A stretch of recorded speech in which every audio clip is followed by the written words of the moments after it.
We live in an era of constant emotional bombardment.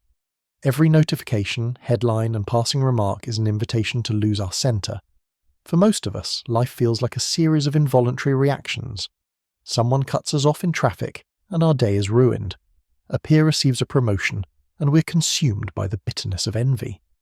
We have become victims of our own internal weather, believing that our happiness is entirely dependent on a world that is, frankly, indifferent to our desires. But there is an ancient alternative. The Stoics of Greece and Rome, emperors, slaves, and playwrights alike, discovered that while we cannot govern the universe, we can govern the kingdom of the mind. This is the concept of the sovereign mind. To be sovereign is to recognize that between an external event, the stimulus, and your internal reaction, the response, there is a space. In that space lies your freedom. By adopting a Stoic lens, you stop viewing your emotions as the truth and start seeing them as impressions. You begin to understand that it isn't the cold weather that bothers you, but your judgment that the cold is a bad thing. This shift is the ultimate liberation. You move from being a passenger in your own life to being the captain of your soul. Master your inner world. If you are ready to stop being a puppet to your impulses and start building an unshakable character, hit the subscribe button. Join a community dedicated to turning obstacles into fuel and chaos into clarity. To understand why we feel like victims of our emotions, we must first look at the invisible threads that pull us. Most people move through their lives in a state of unconscious reactivity. We believe we are the masters of our fate, yet a single poorly timed comment from a stranger can dictate our mood for the next 6 hours. This is the puppet string phenomenon, a state where your internal peace is a hostage to external variables, the myth of emotional necessity. The greatest challenge in overcoming emotional victimhood is the deep-seated belief that our emotions are authentic reflections of reality. We have been conditioned to believe that if we feel a certain way, that feeling must be valid, important, and worthy of being acted upon. We say things like, "I couldn't help it, I was just so angry," as if anger were a physical force like gravity that we are powerless to resist. From a Stoic perspective, this is a fundamental error in logic. The Stoics identified that emotions are not primary experiences, they are the byproduct of judgments. When you feel like a victim of your emotions, you are actually a victim of your own unexamined judgments. The puppet strings are not pulled by your boss, your spouse, or the economy. They are pulled by the labels you attach to these things. When you label a situation as catastrophic, your body responds with the chemical cocktail of anxiety. When you label an event as unfair, your mind generates the heat of resentment. Because we rarely pause to question the label, we feel as though the emotion is happening to us, rather than being manufactured by us. The fragility of the reactive life. Living as a reactive puppet is an exhausting way to exist. It creates a fragile psychology. If your happiness requires the world to behave in a specific way, for people to be kind, for traffic to be light, for technology to work perfectly, then you have given everyone and everything in the world power over you. Epictetus, the slave-turned-philosopher, famously noted that if someone handed your body over to a stranger on the street, you would be outraged. Why then are you not ashamed to hand over your mind to anyone who happens to insult you? When we react emotionally to every slight, we are essentially saying to the other person, "I give you permission to decide how I feel right now." This challenge is compounded by the modern world. We live in an outage economy, where algorithms are specifically designed to tug on our puppet strings, fear, outrage, and vanity, to keep us engaged. We are being pulled in 1,000 directions at once, and without a Stoic framework, our emotional energy is bled dry by things that do not even matter. The anatomy of the hook. To stop being a victim, you must recognize the hook. An emotional hook occurs in 3 rapid stages. 1. The impression. You see or hear something. Example, your partner forgets your anniversary. 2. The assent. You subconsciously agree with a judgment about that impression. Judgment. This means they don't value me, and my relationship is failing. 3. The passion. The emotion floods your system.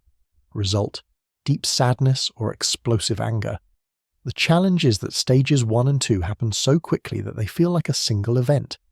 The victim believes the forgotten anniversary caused the anger. The Stoic realizes that the judgment is the middleman who actually did the work. The cost of victimhood. What is the true cost of remaining an emotional puppet? It is the loss of character.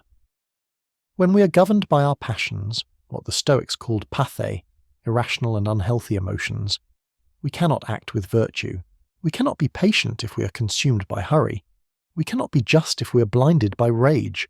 We cannot be courageous if we are paralyzed by the fear of what others think. Being a victim of your emotions means your values are negotiable. You might value kindness, but the moment you feel wronged, that value is tossed aside in favor of retaliation.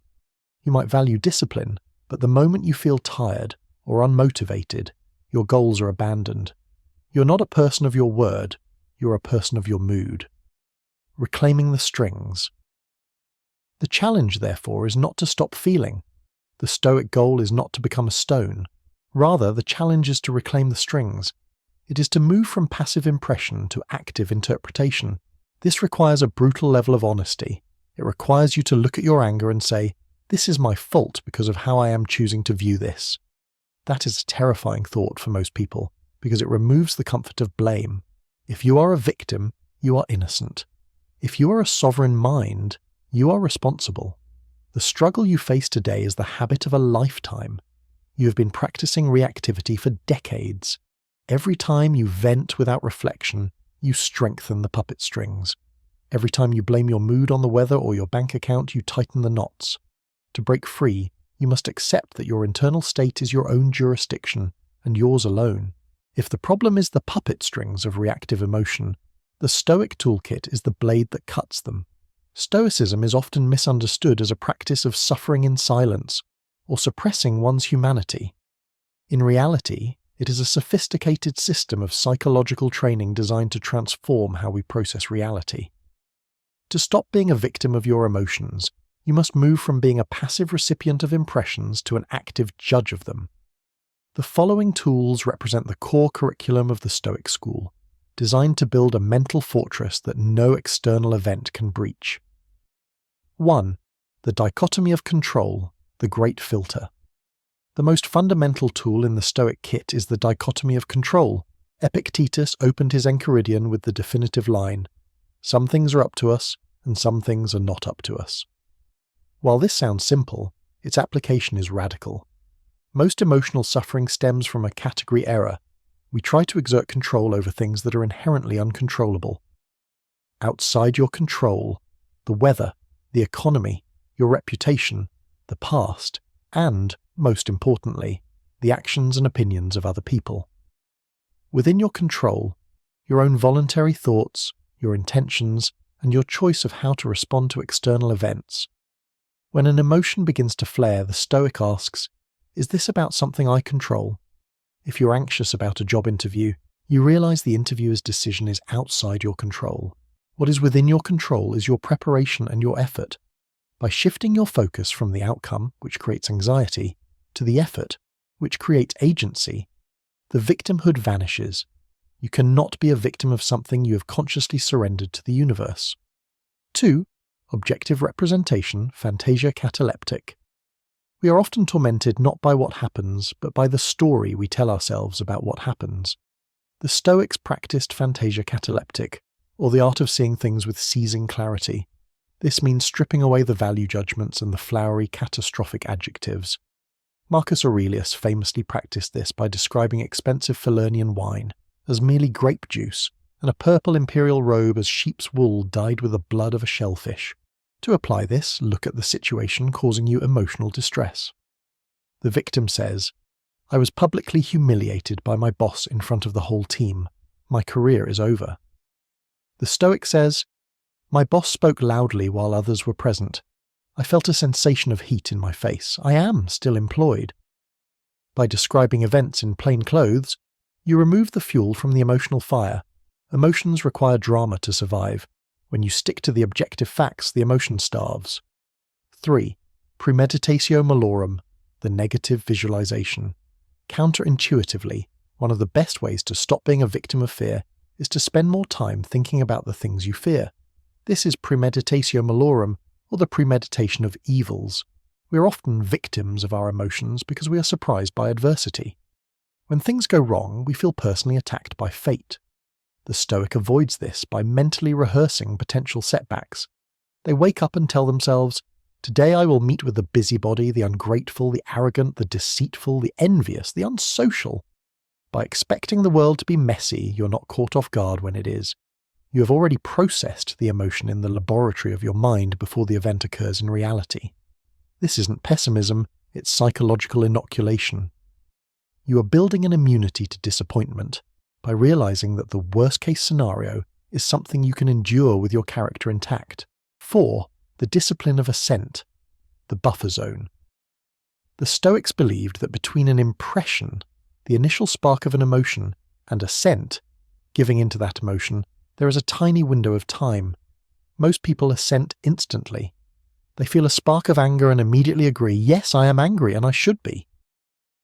The Stoic toolkit includes the power of the pause. Epictetus advised that when a powerful impression hits you, you should address it directly. Wait for me a little, impression. Let me see what you are and what you represent. Let me try you. This is the buffer zone. You learn to treat your emotions as hypotheses rather than facts. Just because you feel like a failure doesn't mean you are a failure. By delaying your assent, you allow the prefrontal cortex, the seat of reason, to catch up with the amygdala, the seat of emotion. You aren't suppressing the feeling, you're auditing it. 5. Amor fati, the love of fate. The final, most advanced tool in the kit is amor fati, not just accepting what happens, but loving it. Friedrich Nietzsche, deeply influenced by the Stoics, described this as the formula for human greatness. When you are a victim, you wish the world were different. You fight against reality. This resistance is the source of all emotional pain. Amor fati teaches you to see every event, even the painful ones, as fuel for your growth. If a fire is strong enough, it consumes everything thrown into it and grows hotter. If your character is strong enough, an obstacle doesn't block your path.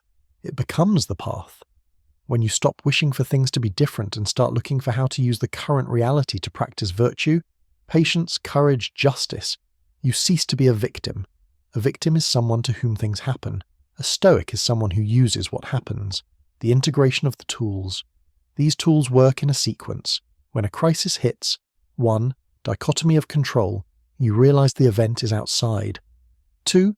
Objective representation. You strip it of its scary labels. 3. The pause. You refuse to let the emotion take the wheel. 4. Amor fati. You ask, how can I use this to become better? By practicing these daily, you don't just cope with your emotions. You transform your entire psychological architecture. You move from a state of pathos, suffering, passion, to eupatheia, good emotions, tranquility. You become the master of the house, and your emotions become the guests, sometimes loud, sometimes unwelcome, but never in charge of the deed. We have identified the puppet strings and sharpened our Stoic tools. Now we reach the pivot point, the moment where the victim dies and the sovereign mind is born. This is the climax of the Stoic journey, and it hinges on a single, world-altering realization. The obstacle is not in your way, the obstacle is the way. In Stoicism, this is known as the turning of the mind. It is the ultimate act of reframing. If the previous sections were about defense, protecting yourself from emotions, the climax is about offense, taking the raw, often painful energy of life and transmuting it into the gold of character. The alchemy of judgment. The climax occurs when you realize that your mind is like a fire. A small candle flame is extinguished by a gust of wind. A great bonfire, however, consumes the wind and uses it to grow larger. Most people have candle flame minds. A bit of bad news, a slight insult, or a financial setback blows them out. But the Stoic aims for the bonfire mind. Reframing is the process of intentional interpretation. It is the refusal to accept a passive meaning of an event. When you are a victim of your emotions, you believe that the meaning of an event is baked into the event itself. You think, losing my job is bad. The Stoic climax happens when you realize that the event is empty of meaning until you arrive to provide it. The shift from to me to for me. The most powerful reframe in the Stoic toolkit is the shift from why is this happening to me to how is this happening for me. Imagine you're facing a period of intense loneliness. The victim view. I am unloved, the world is cold, and I am destined to be miserable. This generates a heavy, paralyzing sadness. The Stoic reframe. This is a period of forced solitude. It is a training ground for self-sufficiency. Fate is giving me the gift of time to study, to reflect, and to strengthen my own company so that I never again depend on others for my worth. Notice what happened here. The external reality, being alone, has not changed. However, the emotional response has been completely inverted. The sadness hasn't just been managed, it has been dissolved and replaced with a sense of mission. This is the climax.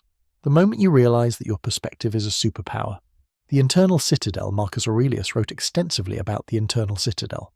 This is the core of your being that remains untouched by external storms. The climax of your emotional evolution is the discovery of this citadel. When you are a victim, you think yourself is out there in the world, exposed to the elements. When you reframe, you retreat into the citadel.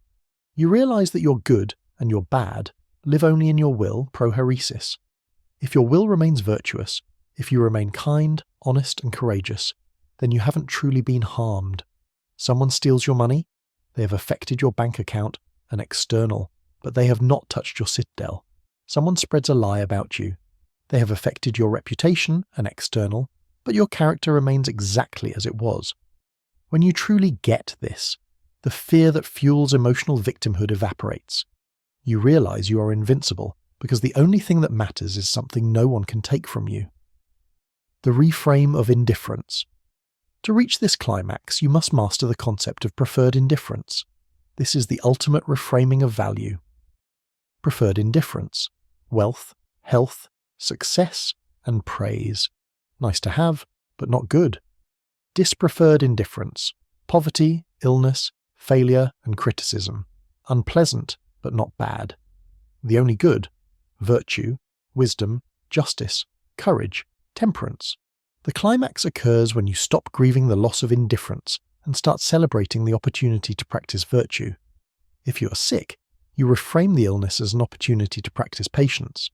If you are being criticized, you reframe it as an opportunity to practice detachment from vanity. This is the key moment, because it removes the world's leverage over you.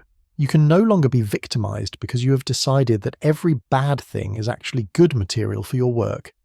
You're like a sculptor who doesn't care if the marble is hard or soft. You simply adjust your chisel and keep carving.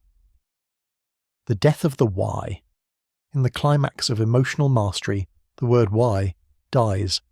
Why did this happen is a victim's question. It seeks a cosmic justification or someone to blame. The Stoic replaces why with now what. The car broke down. Now what? I will practice calm and find a solution. The project failed. Now what? I will analyze the mistakes and try again with more wisdom. This shift moves you from a state of emotional paralysis to a state of rational action.